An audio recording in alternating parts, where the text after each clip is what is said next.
Hello everyone. इस video में हम लोग बात करने वाले हैं जोशीमठ की।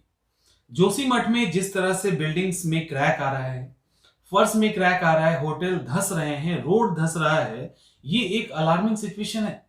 एज ए ज्योग्राफी एस्पिरेंट या एज ए स्टूडेंट और या एज ए ह्यूमन बीइंग, जब हमें क्यूरियोसिटी होती है जानने की, हमें ये जानना है कि आखिर ये जोशीमठ में क्यों हो रहा है। सवाल ये भी है कि ये जो जोशीमठ में हो रहा है, ये अलार्मिंग सिचुएशन भारत के लिए क्यों है। और सवाल ये भी है कि जो जोशीमठ में हो रहा है उसके पीछे एग्जैक्ट कारण क्या है। क्या ये आगे और भी चुनौती उत्पन्न कर सकता है? क्या ये रियली में इसलिए हो रहा है कि हमने इसके पहले के अलर्ट्स पे ध्यान नहीं दिया था? कई कमेटी बनी, कई रिकमेंडेशन आए, लेकिन सरकार ने कहीं ना कहीं इसको इग्नोर किया और बहुत सारे कारण बने जिसके कारण जोशीमठ की स्थिति आज ये हो रही है। जोशीमठ के बारे में थोड़ा सा उसके बारे में परिचय, थोड़ा सा उसके बारे में इंट्रोडक्शन जानते हैं। जोशीमठ उत्तराखंड का एक शहर है। उत्तराखंड के चमोली जिला में ये जोशीमठ पड़ता है और उस चमोली में ये लगभग 1650 मीटर सी लेवल से ऊंचा है। इसको हम लोग ज्योतिर्मठ भी कहते हैं। ये जो जगह है इसको ज्योतिर्मठ भी कहा जाता है और इसको गेटवे ऑफ हिमालय भी कहते हैं, क्योंकि फूलों की घाटी, बद्रीनाथ, हेमकुंड साहब, इन सब जगह पे जाने का रास्ता है जोशीमठ।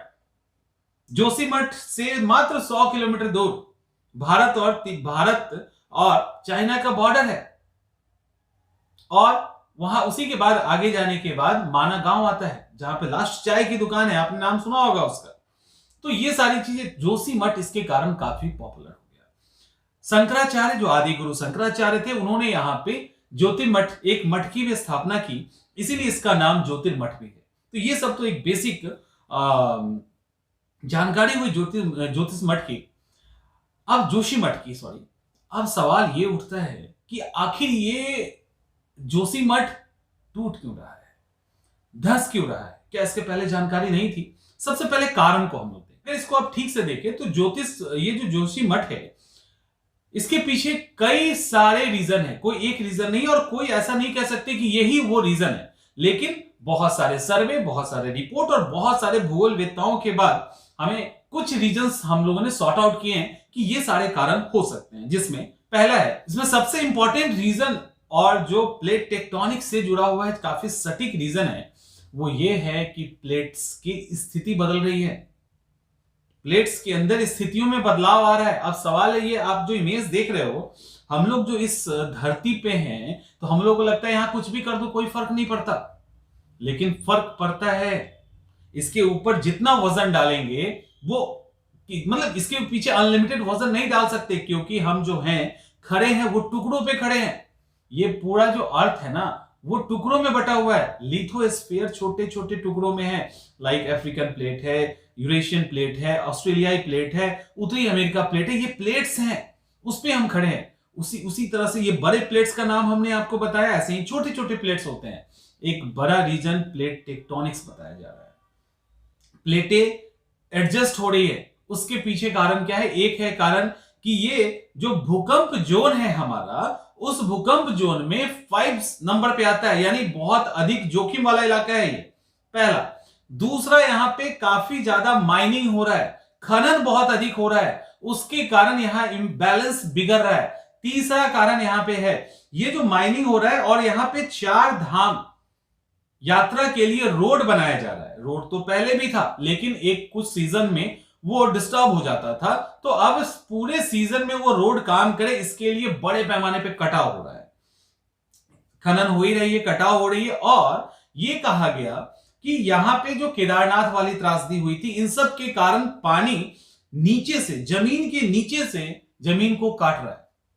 इसके बाद कुछ और रिपोर्ट्स में यह कहा गया कि यहां पे टूरिस्ट के बहुत ज्यादा संख्या बढ़ने के कारण क्या हुआ कि टूरिस्ट बहुत अधिक हो गए, उसके कारण होटल्स, मल्टी स्टोरेज होटल्स, घर बनने लगे, अलग अलग चीजें खुलने लगी, जमीन के ऊपर प्रेशर बढ़ा और यहां से जो भी पानी और जो भी चीजें निकलती थी लिक्विड, वो इसी जमीन के अंदर, नदी में नहीं जाके, उसका सोर्स नदी होता तो ठीक था, इसी जमीन के अंदर एब्जॉर्ब होने लगा। उसके कारण नीचे की स्थिति दलदली वाली हो गई और नीचे में कटाव जारी है। इसी के कारण आप सुने होंगे कि जोशीमठ में कई सारे मकानों के नीचे से मटमैले पानी निकले हैं। वो एक्चुअली उसी का मटमैला पानी। इसके बाद कुछ लोगों ने यह भी कहा कि पहाड़ के ऊपर कई सारे मलबे हैं। होता क्या है, प्लेट्स जो है एक लेवल पे एडजस्ट होता है। अगर मान लो ये दो प्लेट है, यहां पे 100 केजी वजन है, यहां पे 80 केजी है, तो उसने अपने आप को एडजस्ट कर लिया है, ये 100 पे और ये 80 पे। लेकिन अगर ये 100 को आप 90 कर दो, ये 80 को 70 कर दो, तो फिर इसे एडजस्ट होना पड़ेगा। नीचे से मिट्टी वैसे ही सॉफ्ट हो चुकी है, ये प्लेटें एडजस्ट हो रही है, तो उसके कारण ये स्थिति देखने को मिल रही है। धौलीगंगा अलकनंदा के द्वारा भी कहा जा रहा है कि जमीन के नीचे अंडरग्राउंड कटाव बहुत तेज चल रहा है उसका। बद्रीनाथ क्षेत्र में, केदारनाथ में बाढ़ का आना, बद्रीनाथ क्षेत्र में बादल का फटना, ये सब वो रीजन है जिसके कारण आज कहीं ना कहीं धंसाव हो रहा है। अब सवाल है कि क्या इसकी जानकारी हमें पहले नहीं थी? इसकी जानकारी आज नहीं, हमें 50 साल पहले से इसकी जानकारी है। हमें बहुत लंबे समय से इसकी जानकारी है। कई सारी कमेटी बनी, जिसमें एक मिश्रा कमेटी है। 1976 में गढ़वाल के आयुक्त रहे एससी मिश्रा की अध्यक्षता में 18 लोगों की कमेटी बनी थी। लेकिन इन्होंने रिकमेंडेशन दिया था कि जो भी काम चल रहा है रोड बनाने का या खनन का या जो भी चीजें चल रही है, कंस्ट्रक्शन वाली जो भी काम चल रहा है, वो सारा काम एकदम कंसस होके अंडर द गाइडेंस होना चाहिए। अदरवाइज जोशीमठ धीरे धीरे नीचे की तरफ धंस रहा है और इसका धसाव और भी तेज हो जाएगा। इसलिए, और यहां पे कुछ और भी बातें कही गई थी, इतना ही नहीं, यहां कहा गया जो कंस्ट्रक्शन किया जा रहा है उस कंस्ट्रक्शन के दौरान मान लो रोड के किनारे पे मान लो हार्ड रॉक मिल रहा है, तो इनका कहना था कहीं पे कठोर चट्टाने मिल रही है, तो लोग उसको, जो बनाने वाले उसको काट रहे हैं, तोड़ रहे हैं। तो इन्होंने कहा उसकी जगह पे आप डाइवर्ट कीजिए, उस तरह के चट्टानों को नहीं तोड़िए। लेकिन वो गलत तरीके से तोड़ा गया, ये अलर्ट किया गया था उस समय। इसके साथ उन्होंने ये भी कहा कि जहां जहां पे पेड़ पौधे कट चुके हैं वहां पे भारी संख्या में पेड़ लगाइए। जिस ढलान पे, बहुत सारे ढलान पे पहले भी क्रैक आया हुआ था, उन्होंने बोला हर क्रैक को भर दीजिए। उसके बाद उन्होंने एक और बात कही कि जो स्लोप है, स्लोप पे किसी भी तरह का उत्खनन वाला काम मत कीजिए। जो मलबा है पहाड़ पे उसको वहीं छोड़ दीजिए, उसके साथ छेड़छाड़ मत कीजिए, नहीं तो बैलेंस बिगड़ेगा। ये बात भी उन्होंने कही थी। खुदाई या विस्फोट के द्वारा बोल्डर्स हटाने पे सीधा उन्होंने मना किया था, इस तरह से बोल्डर्स ना हटाया जाए।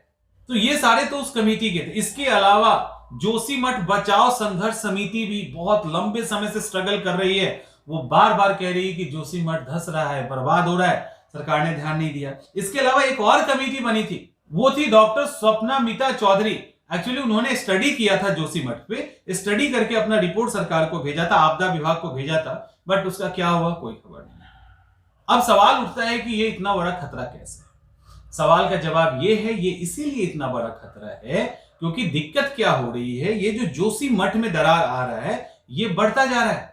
और आईटीबीपी की जो बटालियन है वो एक पूरी की पूरी बटालियन जोशीमठ के अंदर है। इसके अलावा वहां पे कमांड यूनिट भी है और वहां से 100 किलोमीटर के बाद ही भारत और चाइना का बॉर्डर है और रोड धंसनी शुरू हो गई है।